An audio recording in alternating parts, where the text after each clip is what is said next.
Hey y'all, I'm Rhonda Ramblin', and I'm a master mixer of rollickin' rockin' soundtracks. Check out my blog, or why not my website to see all my secrets of how I master magic with these little hands. And it's as simple as that. Hello, Nick Nicholson here. You see, I'm just like every other bloke. In the morning, I brush my teeth and I spit my mouthwash in the bin.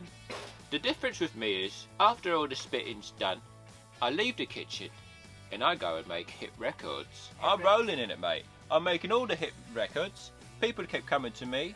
And what do you want to know? Let me know. Email me. Sorry, listen, I'm sorry. I never meant to talk about it. I mean, I'm a game audio designer, I know, but I'm not a game audio designer, actually. I know nothing about Fmod, nothing about Wise, Unity, no, who knows? Look, I never should have talked. I know, I should have kept my mouth shut. I'll stay off Discord from now on. Please. Look, Alexander told me to do this. It's his fault. Alexander, it's his fault.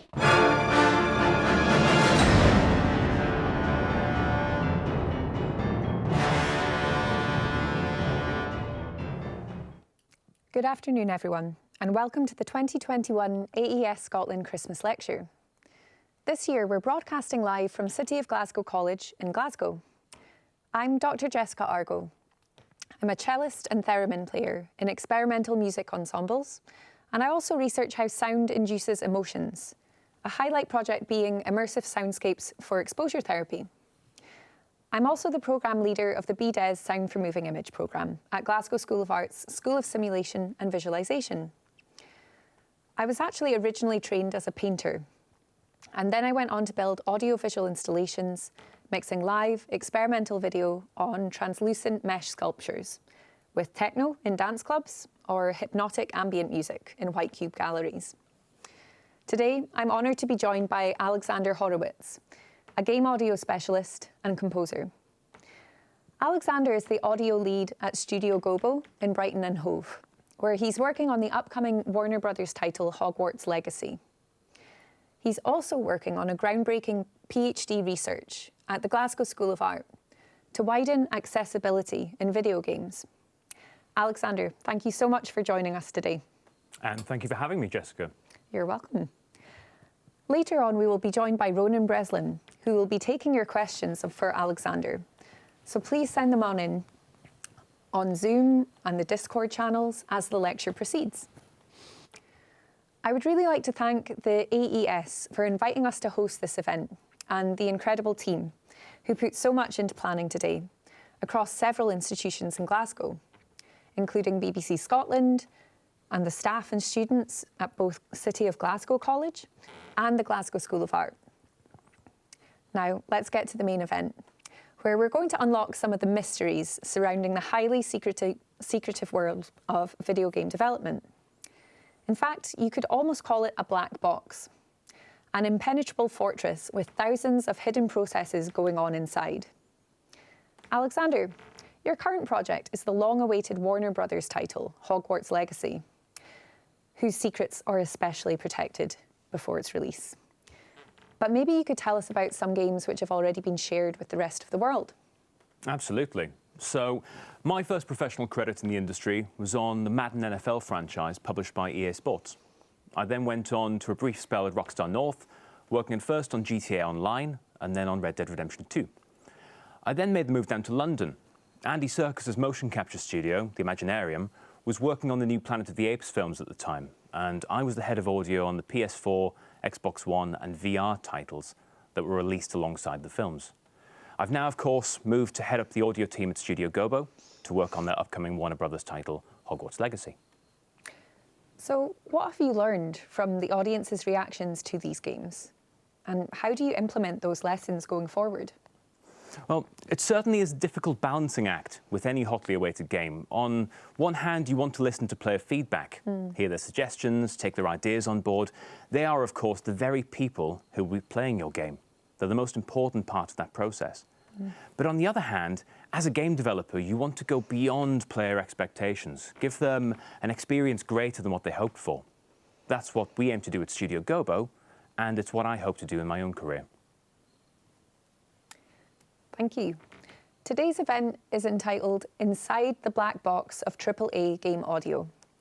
So what is the significance of the black box here? There are two ways to look at this, really. So they come from two different areas that I'm passionate about. The first is computer science, and the second is general aviation. In computer science and engineering, the black box is a system only viewable in terms of its inputs and its outputs. Inputs enter the system, and outputs leave it. But the implementation, the inner workings of that system, are unavailable for inspection. We can't actually see what's happening inside. From an outsider's perspective, many AAA game studios operate in a similar manner. Money, time, and developers go into the studio. They're the inputs here. And if everything goes well, eventually a game comes out at the other end. But since game studios don't necessarily show their internal workings, what happens in the middle can remain a mystery. So practically, what does this all mean? Well, my first time role in the games industry was at Rockstar North in Edinburgh. Rockstar occupy an impressive and rather imposing building at the foot of Arthur's Seat in Edinburgh. Now, without going into details that would get me into big trouble, there are a few things to note about this building. From the street, you can see the security desk. The security guards working there are, of course, very nice people, but they're not there just for show. They have a building to protect from excited fans and nosy journalists, and they're very good at doing so. From outside, you can also see that these security guards are backed up by some airport-style barriers to entry. You couldn't get in there if you tried. Finally, even the windows in the building are frosted, so that fans and press can't see in. So given what is at stake for large-scale game studios, they're quite rightly protective of their secrets, frosting their windows, keeping the studio guarded by a security team. It's all a little bit mysterious, which makes sense. But why is there such secrecy from the developers themselves? What stops them from spilling the beans? They must be so excited by the innovative and the creative work that they do, but they cannot share it. It's almost like they're spies working for the MI5. Unlike many other artists or designers who need to share the behind the scenes to maintain their social media following, like Rhonda Rambling, for example. Of course. So, like any project that requires that level of discretion, game developers are almost always made to sign non-disclosure agreements, or NDAs for short, where they consent to professional silence about either the project or projects that they're working on. But why does this happen? Well, a lot of this has to do with the ambitions of the marketing department, who don't necessarily want to show off developers' work until it's deemed to be ready. In the press and on social media, you may have heard of the term hype train surrounding an upcoming project, where the level of anticipation by fans grows and grows as discussion increases and fans become more and more excited. But most importantly, as a professional game developer working for a large studio, you have to remember that whatever you produce belongs to the studio. If you look at Glassdoor or other workplace comparison sites, the average game development salary in the UK is about £7,000 or $10,000 greater than the average British salary overall. Working in AAA game development can be an expressive, a creative, and sometimes even a well-compensated pursuit. But that comes with the understanding that your great ideas as an individual are now part of a greater whole.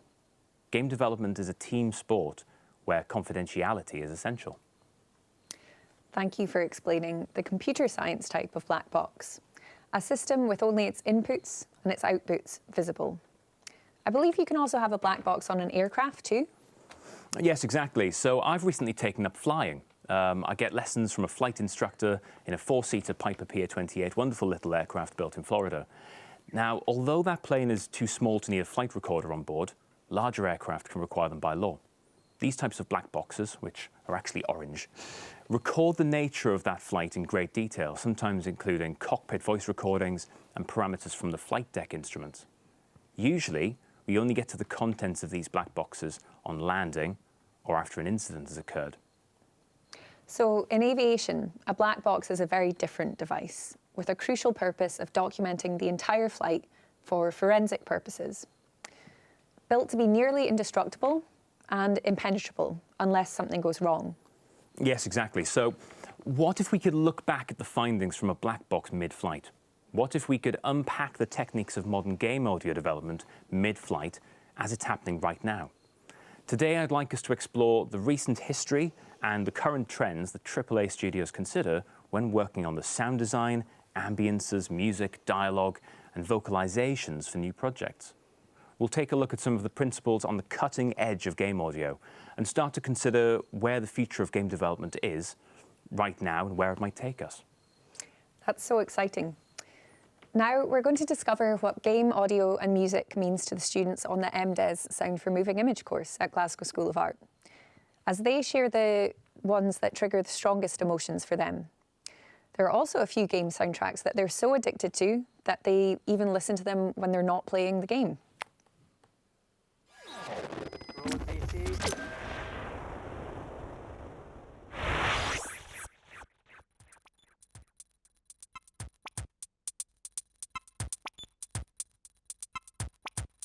My favourite gaming soundtrack is probably the one to Skyrim, just because it's quite catchy and very emotional, evoking. It's quite sort of, quite monumentous at points. Right now, my favorite gaming soundtrack is the soundtrack to Outer Wilds, because for various reasons, the only way I have a lot of emotional connection with that game and the story of that game and the experience I had playing it. And for various reasons, the only way I can really experience it again or kind of connect back with that is listening to the soundtracks.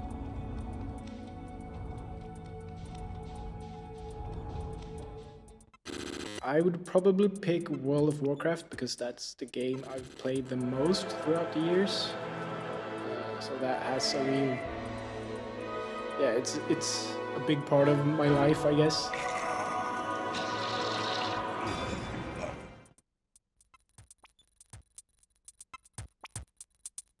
It's very important to, it certainly helps you get immersed into the video game world and just makes it more interesting. It adds value.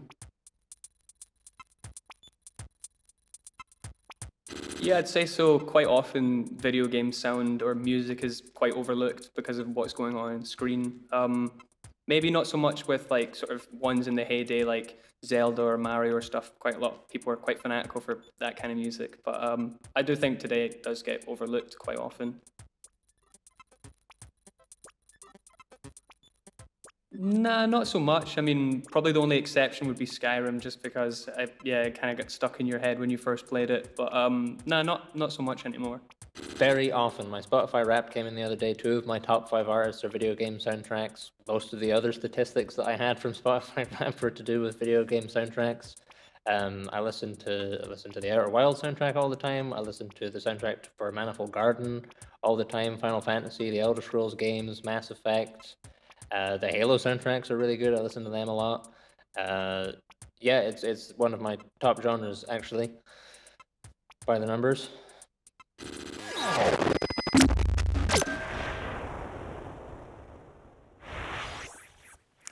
So where do we start? Where can we discover some of these innovative techniques that will equip game audio designers for the future? Maybe we'll need to look to other types of media for inspiration too. Well, there's a lot of amazing developments in audio that have been happening outside of games, in linear media such as film or TV.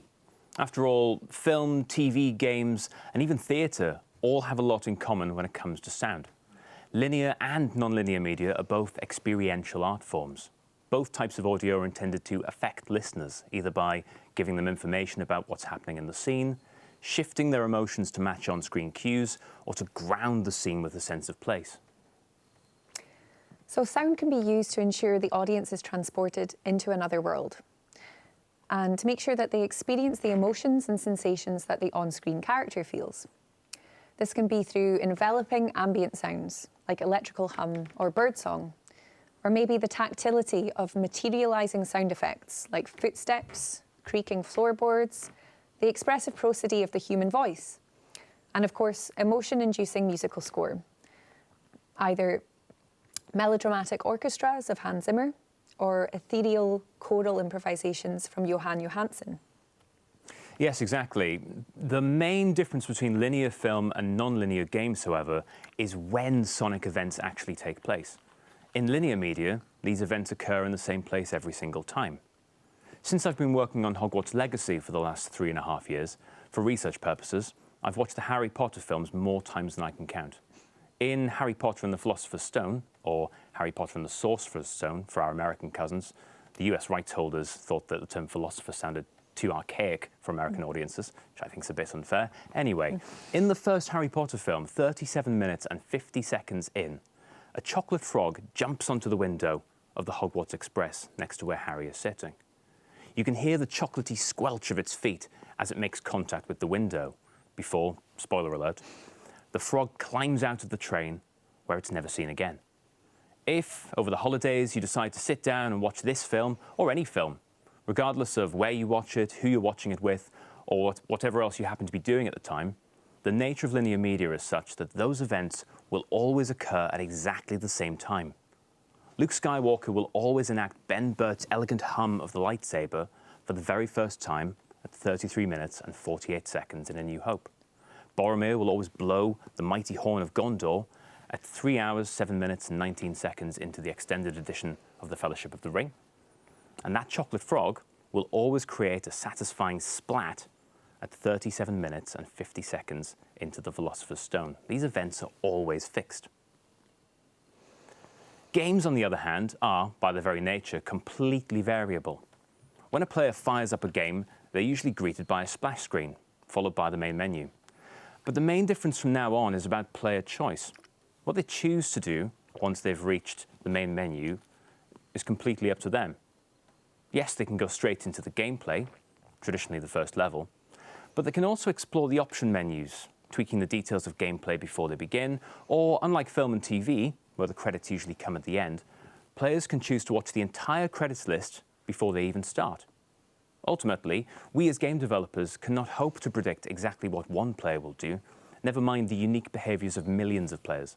So instead of creating fixed linear content, our challenge is to build systems with which players can interact. Wow. So there's got to be a bank of sound effects and a bank of musical segments, which each player might trigger in a totally different order. Thanks for explaining that, Alexander. Now, we know that you can't talk about active projects, but when you were working on Planet of the Apes games, how did you decide on what those sound events would be? Back at Imaginati in London, the new War for the Planet of the Apes film was in production, and we had 2 games in development at around the same time, Planet of the Apes Last Frontier and Crisis on the Planet of the Apes VR. These were both great fun to work on for different reasons, but the VR project was particularly interesting. With VR games and experiences, the key thing to get right is the player's sense of both immersion and agency. They need to feel like they're really in the world that you've created and that their actions in that world matter. When they use the Oculus 5 or PSVR controllers to climb around in that world, they need the oral feedback of their hands hitting the correct material with the correct force and at the correct time. That means instead of just laying assets to picture in Pro Tools on the right frames, we need to author an event which takes into account surface material and impact speed, and then trigger that event when the player chooses to climb another step. And this happens for everything in the project. That's really interesting. Thank you. So the sound effects are really important as they provide confirmation feedback for the player. They need to hear the footsteps crunch on sand or squelch through mud, so it accurately matches the visual environment that they see. And that would help immerse the player in a fictional story world. Although the linear and the non-linear approaches are so different, requiring specialist softwares called middleware, which established audio techniques and practical knowledge can we take from linear film and TV and apply that to a non-linear game audio development? Yes, it's not all in vain. We don't have to start completely from scratch. At the start of the production process, improvements in microphone technology have allowed sound designers for linear and non-linear media to capture ever more original source material for their work.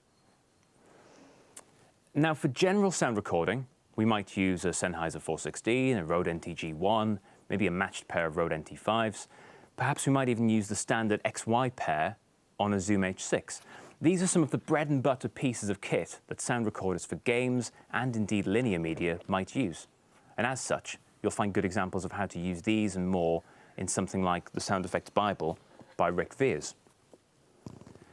But as much as we're at home using these pieces of kit, it's sometimes nice to try and expand our options into the weird and wonderful.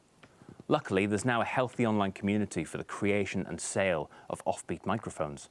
And as someone working in the field of audio, the prospect of shiny new gear is always tempting.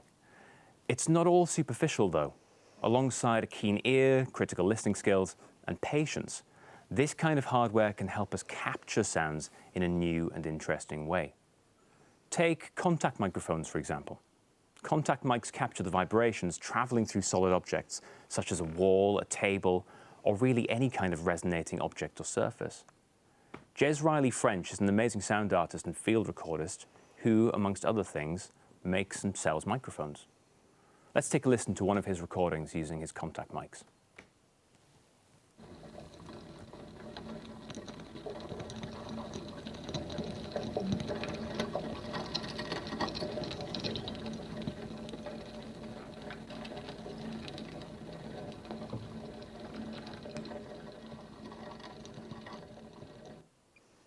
I wonder what that could be. Well, a contact microphone was actually the device that I used in my first ever experimental site-specific sound art performance. Another artist, Claire Ferguson, and we took a contact microphone and a mini Marshall amplifier into a huge geodesic dome in Berlin. It was in Teufelsberg, or Devil's Mountain. And we used found objects to activate this very reverberant space. Contact microphones amplify vibrations that are so small that the naked ear can't pick them up. It takes vibrations through a solid medium and allows them to carry through the air to hit our eardrums, or even maybe directly into a recorder. Absolutely. And it's not only contact microphones that we might find interesting for game sound design. Binaural microphones, hydrophones, geophones, electromagnetic antennae, and even the humble ambisonic microphone all offer us new ways of capturing raw sound source material, which we can then use alongside traditional routes like the Sennheiser 416 shotgun mic. The Slovakian record label LOM, online that's Lima Oscar Mike.audio, they create something called the Prizor, which is an antenna used to listen to and record electromagnetic signals. Let's take a listen.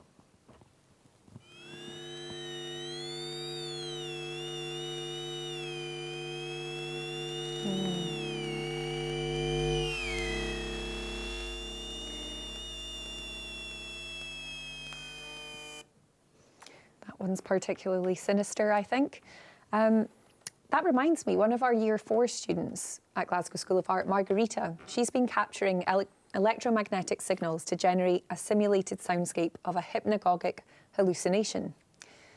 These microphones are almost like sorcery, allowing us to access secret sounds that aren't heard in our everyday lives. So I wonder what kind of visual or action in a game might you need one of these highly experimental sounds for? Perhaps a Prizor recording of an electromagnetic signal might be used when a character casts a magic spell. Or if a character dives underwater, a hydrophone recording of glugging water or a Weddell seal's hypnotic call might come in handy. Well, regarding magic spells, I can't possibly comment. But I can say, however, if you can get your hands on a recording device like one of these, please do so. The sounds you can get from these pieces of kit are remarkable. And what about once you've captured these sounds? When you're making a linear film, you glue or synchronize those sounds to each action along a fixed timeline in a digital audio workstation like Pro Tools. So would you like to tell the audience how you insert the sounds into your games, given that no player will take exactly the same journey? Well, this is where it starts to get really interesting. Let's say, for example, that today we're tackling the footstep sounds, or feet for short, of a character walking across a scene. They're wearing leather-soled dress shoes and walking with purpose on a polished marble floor. In a film or TV scenario, we might look for the impact of the feet with the floor or watch the up and down movement of the shoulders in order to sync up these individual sounds with the correct frames on screen. Once we've established picture lock and then the subsequent synchronization and mix of those footsteps, they're set in place forever and they'll always sound the same way. However, in games, there are several techniques that we can apply to a single footstep event. When an in-game animation shows a character moving across terrain, we do a number of runtime checks to establish some game parameters. Who is the character that's moving? What shoes are they wearing? Are they barefoot? Are they broad and strong, like something from God of War? Or slight and nimble, a rogue or thief character perhaps? What surface are they walking upon? Yes, it might be a dirt track, but is it currently snowing or raining? If surface material equals dirt and weather state equals raining, then surface material equals wet dirt or something similar. The syntax isn't important. The point is, we can build a system where conceivably any parameter can affect the overall sound. Currently, we also have a healthy range of techniques to get more mileage out of individual audio assets. For example, that heel-toe sound of a single leather-soled footstep on marble. During the playback of a single sound file, we'd usually apply subtle randomization to the pitch and the volume of these assets. We usually do this to feet and moves, that is the sound of clothing, armor, and any other equipable gear on the player that's moving in real time. Using audio middleware solutions such as Wise, developed by the Canadian software firm Audiokinetic, enabling these features becomes straightforward, and game audio developers can quickly apply randomizations to their assets, whether that be feet, moves, spots, or anything else in the mix. We can also break down sounds into their constituent parts and reassemble them at runtime. By splitting each footstep asset into individual heels and toes, then combining these again at random, we can get many more variations for the same amount of memory usage. Another consideration of soundscapes generated in real time is how these sounds are rendered, how they're actually positioned in the space, and how their relative mix volumes are calculated based on in-game factors. We generally use an emitter-listener relationship to determine how sounds are positioned around the game world. The emitter is the actual source of the sound in 3D space. This could be a gunshot or an explosion, through to something more ambient like a campfire or the wind rustling the leaves of a large tree. The listener is the other side of that pair, and we might place that listener on the player avatar, the camera which we use to view the scene and the avatar, or sometimes on a position between those two. Since we know the 3D position and rotation of the emitter and the listener, we can then ask the audio engine to calculate the relative panning, giving us the sense that the sounds are correctly positioned. But it doesn't stop there. We can also define the attenuation of the sound, that is, how the sound, low-pass and high-pass filtering, as well as the amount of reverb, change as the distance between the emitter and the listener increases.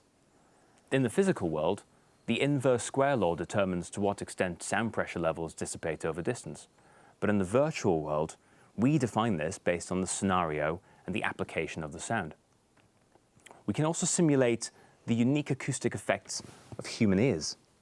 The combination of the speed of sound with the intraoral distance, that is, the distance between the two ears, means that sounds emanating from one side first reach the closest ear, followed a very short time later to the furthest ear. This time delay, along with the physical filtering characteristics caused by the shape of our ears, the density of our heads, and a few other physiological traits, make up what we call a head-related transfer function, or HRTF. By using a pair of HRTFs with a binaural renderer, we can simulate these unique acoustic effects of the ears in real time, changing the levels and filtering of in-game sounds to match what players would expect to hear in the real world. So this means that the player will change the sounds as echoes, the loudness, or texture, depending on where they go in the game. And there can even be a degree of spatialization, even when the player's only wearing headphones. With clever binaural rendering. I bet there are some even more complex technical challenges that hopefully will be solved in the future. There always are. There always are. In the last few years, we've started to see acoustic textures being introduced in game development tools. These allow us to set the absorption and reflection coefficients of objects in the game environment. For example, the polished marble that our character was walking on earlier would be quite reflective, whereas a carpeted floor might absorb a lot of sound. There are several research outfits looking at the real-time generation of sounds on the CPU. Using physics-based systems, we can simulate the individual particles and textures of materials to create realistic impact sounds and other Foley sounds entirely from scratch. The next step will be to perform the necessary calculations at a speed that allows them to generate these sounds instantaneously, so that they're ready to respond to player actions. We also have a small way to go with the HRTFs that I mentioned earlier. Currently, we use an average set of ears for the binaural rendering calculations. But of course, players don't all have the same set of ears. When we can find a cheap and easy method to measuring individual player HRTFs, we'll be able to tailor the binaural rendering to specific players so that the game sound, it'll sound exactly as close as physically possible to what that player expects to hear. Okay.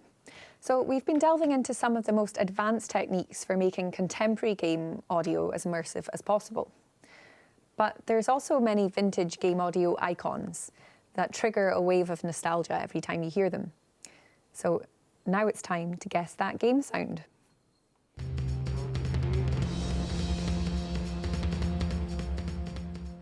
Hello, my name is Lewis Hardy, and I will be your host for Guess That Game Sound. Joining me as my quizmaster will be... Other Lewis.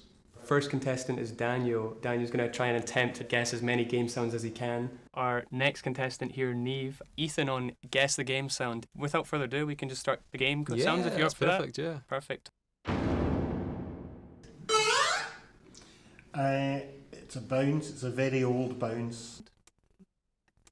It's got to be 80s. Mario. Oh, Jumping. straight off the bat. It's... I'm gonna say it's some kind of Mario. I'm not actually quite sure. It sounds like a very early jump Donkey Kong. Nice one. Yeah, that's 1 point. Perfect. Yeah, absolutely. Yeah, Mario. 1 point straight away. I'm afraid it's actually Mario. It's the Mario jump sound. Well, Mario was in Donkey Kong. And the next sound, please. Oh, that's... Like a Mario coin? I think it's when you get the coin from Mario. Picking up a coin. Oh no, sorry, Sonic. Picking up a coin. Or a ring, is that Sonic? It was Sonic, actually. It's the wee rings, you know, when you're just sort right, of... okay, yeah. It's a very, very similar one to the coin, though. So. Lewis, if you could please play the third sound. Oh, right, hang on. Yeah. Minecraft eating bread or something. I'm not so sure. Yeah, I mean, eating something, but yeah, absolutely, that's Minecraft. I have no idea. No idea. No idea. Fair enough. Yeah, I think I'm going to have to pass. I'm going to be disappointed if I go for that one. But... No problem. That was Minecraft. Finish him.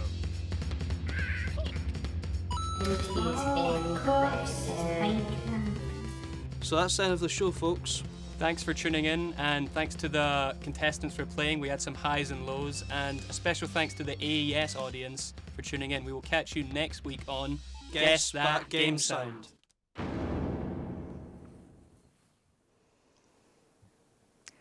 Thank you again, Alexander, for showing us some of the microphones and the softwares used to collect and then transform the materializing tactile sound effects in video games. Those sounds that are related to the player's actions, such as footsteps or gunshots. We discovered that the best acoustic microphones, they often have a narrow pickup radius, but we also looked at experimental devices that pick up hidden sounds through liquids and solids. Now it's time to reveal how to build ambient atmospheres of the wider game environment that can truly envelop the gamer. Absolutely. Well, well-crafted ambiences are a huge part of the overall sonic experience of a game. Getting the ambiences right allows the player to feel like they're in a real and consistent world, and they lay the groundwork for all of the other sounds. Sound design, music, and dialogue assets to sit on top of and mesh together. It's quite an old format now, but ambisonics are making a very healthy comeback in game audio. Ambisonics are a surround sound format which, when decoded, encompass the listener in a sphere of sound that includes sounds in the horizontal plane as well as above and below. On Planet of the Apes VR, we used ambisonics recordings made on a Sennheiser Ambeo VR microphone and, of course, the Soundfield ST450. As the player moves their head around in VR, the spherical ambisonic image maintains its rotation, giving the player the sensation that they're truly inside this sphere of sound. This works especially well when we couple it up with a binaural renderer. Most games with large explorable environments will also build ambient systems driven by parameters such as the time of day, the season in the year, and the current state of the weather. By building a procedural system to handle all of these parameters, we can seamlessly move from one complex ambience to another. without having to manually define those transitions. The crossfades are handled by the audio engine. We just have to determine what constitutes a nighttime winter ambience versus, say, a daytime summer one. So what about exciting future developments there then? So some game developers are looking at the shape of their environments, the actual room geometry, in order to determine appropriate reverbs and to accurately calculate how sounds should propagate. We already use digital reverbs to give the impression of sounds bouncing off surfaces. And by capturing the unique impulse response of a physical space, how different frequencies of sounds react there, we can use convolution reverbs in real time too. But what about the impulse response of a digital space? Since we already know the exact shape and size of our environments, the next steps are to calculate how those spaces occlude and obstruct the propagation of sound, and how sounds reverberate when they're in there. We would generally create all of our sound design assets dry, or with no reverb, so that we can add that reverb back on later based on the current environment around the player. Ultimately, AAA game audio is in a very, very exciting place right now. With the newest generations of consoles, we have some fantastic new hardware to play with, and our game development tools and audio engines are forever adding new features. Using unconventional audio capture gear alongside tried and tested microphones, we can make all kinds of weird and wonderful sound effects and fill the worlds that we create with ever-increasing levels of detail. We can use procedural and generative audio techniques to get more mileage out of sounds that we make, or create brand new sounds in real time. Accurately positioning sounds in 3D space is commonplace now, but through binaural rendering and geometric analysis, we can start to build up the acoustic response of digital worlds as if we'd visited them in real life. I'm certainly very excited about the future of AAA game audio, and I can't wait to see where it will take us over the next 5, 10, or even 20 years. Well, thank you, Alexander. Today, we unlocked and peered inside the black box of AAA game audio, where we discovered the innovative techniques that help captivate a player, engaging them in a state of flow, to make them believe that they are part of a game. We've come a long way since the monophonic blips and bloops of iconic arcade game Battlezone or the home video game Pong, for example. We discovered some production processes that are actually shared between cinema and games, in that sound designers in both fields need to collect authentic sound effects and ambiences using the microphones that are best suited to the job. For example, developers of an underwater game should probably invest in a hydrophone. Thank you so much for answering my questions, Alexander. Let's now hear from you, the audience. Ronan, have you got any questions for us? Indeed I do. I have to say here a selection of questions. Oh, great, actually, looking at it now. So I'll start off with maybe a kind of a straightforward one, I think. This is from Linus Johnson, and he was asking, what would you say is a good way into the industry of game audio, and what kind of content is good to showcase in a showreel or a portfolio? So the second point first there, the best type of content to show is your best work. And I know that sounds quite tautological, but it really has to be the best audio work that you've created, whether that's the best music that you've written, sound design, or dialogue, or ambiences, whatever showcases your work in the best possible light. In terms of what skills that you would need to get into the industry, really it depends on where you choose to enter. And what I mean by that is the actual field within game audio. So we've talked a bit there about sound design and a bit about the ambient recording. There's also music and dialogue as well, and the programming side of things, the implementation. So being specific there, knowing what your strengths are and knowing what you're looking to achieve, whether it's working as a composer, as a sound designer, a dialogue recordist, or a programmer, can help you start to drill down into what skills you actually need, and then go off and develop those to a high level that you can showcase in that application. Great, thank you very much. And I think that leads on to another question here from Oberon Day West, and is how would a sound designer transition to being a technical sound designer in game audio? Would you try learning a specific programming language such as C# or C++ and start attempting to program some of your own in-engine effects or scripts? The answer to that is definitely yes. Yes. The more softwares that you can learn, whether that's middleware like Fmod or Wise, whether that's a game engine like Unity or Unreal Engine, and then other bits of programming and audio software as well, MaxMSP, Pure Data, working on these things which start to bridge the technical and the creative can help people move towards the types of software and the skills they need to work in games. But it's absolutely possible. I originally trained as a composer and since have moved into some of the technical sides of game audio so that I can work across the board with music and sound design and the technical side of implementation as well. Great, thank you very much.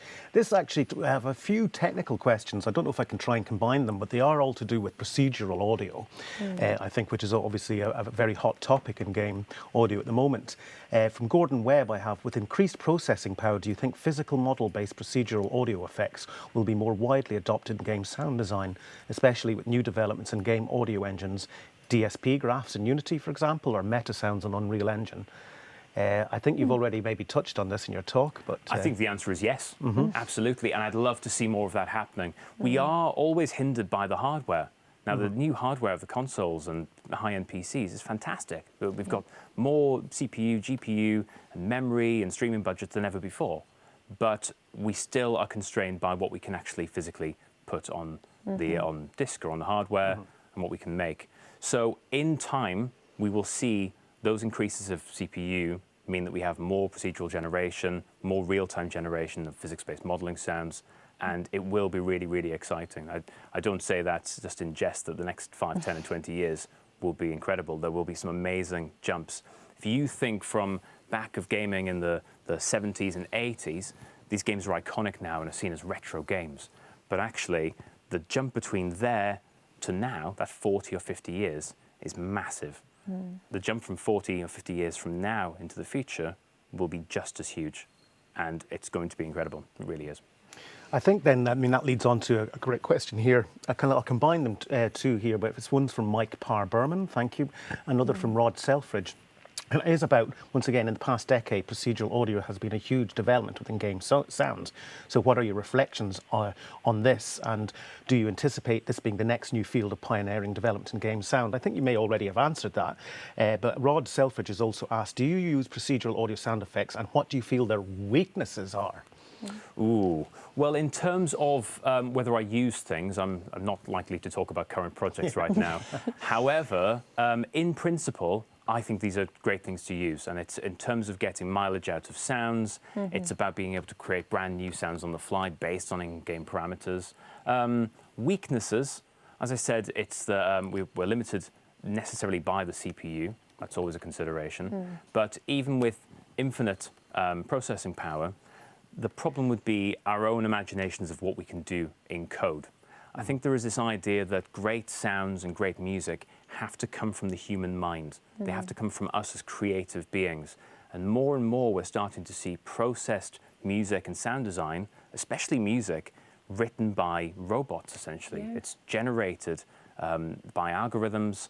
There are already Spotify streams online which are full of robotic written music. And people don't know which ones they are now because we can't necessarily tell these apart.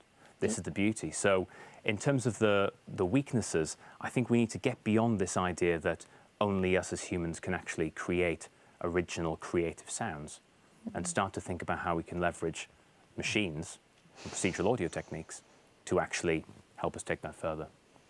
Okay, well, I have two questions here that I'm going to concatenate into one from Chris Darcy, who his initial sort of question was just, could you speak to the hyper-reality of sound design? But then he goes on to say that sound design is largely noticed when something doesn't fit. The phrase, if you've done it right, people won't notice you've done anything at all, comes to mind. Is it not more important to make the sound of a scene or mechanic feel right rather than be mathematically accurate?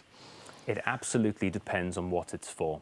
So that idea of if you do it wrong, people will notice, it's a bit like theatre lighting.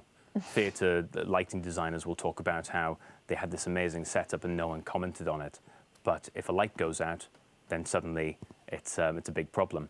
And it's the same for sound design in some regards, but actually because so many people are passionate about game sound design now, it's actually being elevated to a new art form. In terms of, what was the second part of that question there? I think it was just about the, let me check back here. The second part of the question was, of course, to do with, if it just feels right, why bother with it being mathematically accurate? Absolutely. And so what I was saying there was that we have, basically, just because we have commercial entertainment games, doesn't mean we also have simulation there as well. So simulation in serious games is a massive part of game development as well. It's not necessarily as well known by gamers and audiences, but we have games for simulation, training and education, where realistic sound design, and what I mean by that is that things sound exactly as they would do on, let's say, a piece of machinery. If we could have training, say, flight simulators, but also underwater welding and other dangerous things, sounds sound exactly the same, that can be a really important part. So for commercial entertainment games, yes, it's about making players feel like they're there and have a great sense of agency. But on the simulation side, there is an argument for making things seem exactly hyper-realistic as they are in the physical world. Great. I don't know how we're doing for time here. Maybe I have one more question, just if that's okay.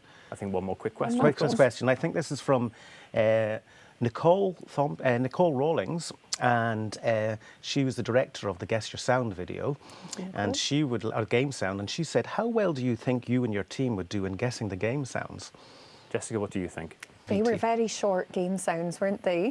So only less than a second. But some of them just are iconic, and luckily I've done a few lectures on iconic game sounds, so I think I would have recognised the Mario one.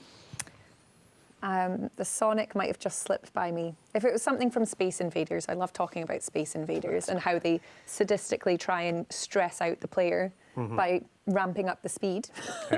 Because it was like an arcade game that you needed to pop coins in, and the more you got flustered, the more coins you'd spend. But there were some quite niche sounds there. Yeah. And Sonic 1 and Sonic 2 are some of my favourite games of all so time. You would have got that one. Sonic, that would have been absolutely fine, yeah. So Sonic 2 I've played countless hours of on the Mega Drive.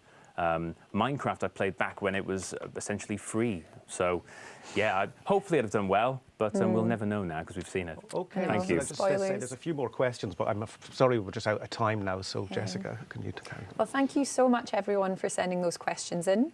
It's amazing to have your input. And now we've reached the end of this conversation. You should hopefully have a clearer understanding of some of the mysterious workflows that allow a player to access and transform a vast world of sounds in real time to render their actions audible.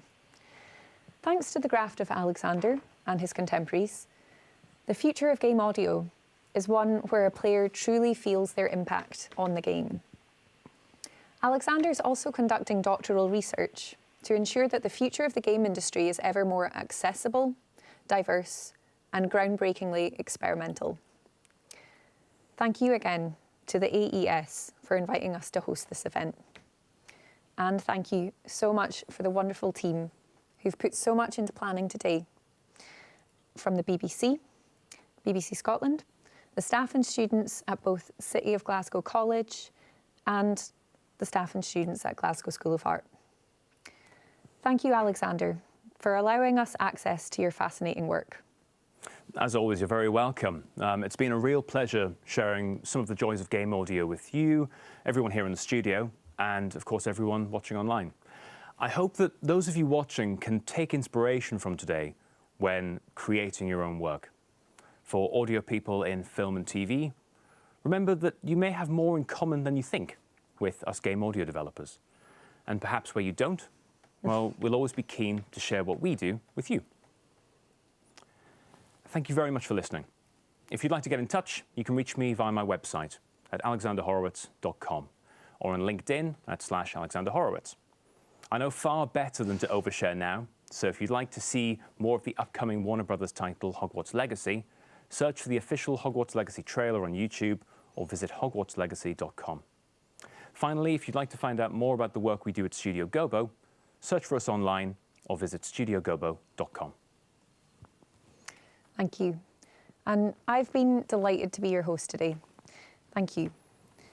You can reach me via email at j.argo@gsa.ac.uk if maybe you'd like to introduce yourself and tell me about what you do. You also got to meet some of the fantastic students on the undergraduate and master's Sound for Moving Image courses in those amazing VTs. To discover the innovative workflows taught and the nurturing of creative concepts that takes place on both the BDes and the MDes sound, and to hear directly from previous graduates, please visit the spaces.gsa.ac.uk links on that slide. If you're curious about the insights from the Immersive Soundscapes for Exposure Therapy project I did, you can read the thesis here on the radar link, or maybe you just want to catch the highlights in a TEDx talk. Or you could actually preview the soundscapes used in the study by visiting my website, jessicaargo.com.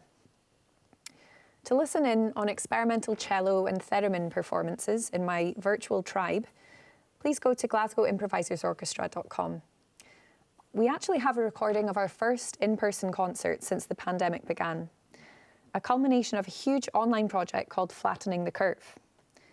This recording will be broadcast on Corey Moamba's radio show called Freeness on BBC Radio 3 on January the 9th, and it features the iconic pianist Alex Hawkins and vocal improviser Maggie Nichols. Finally, thank you, the audience, for joining us for the AES Christmas lecture. Have a lovely festive season, and goodbye.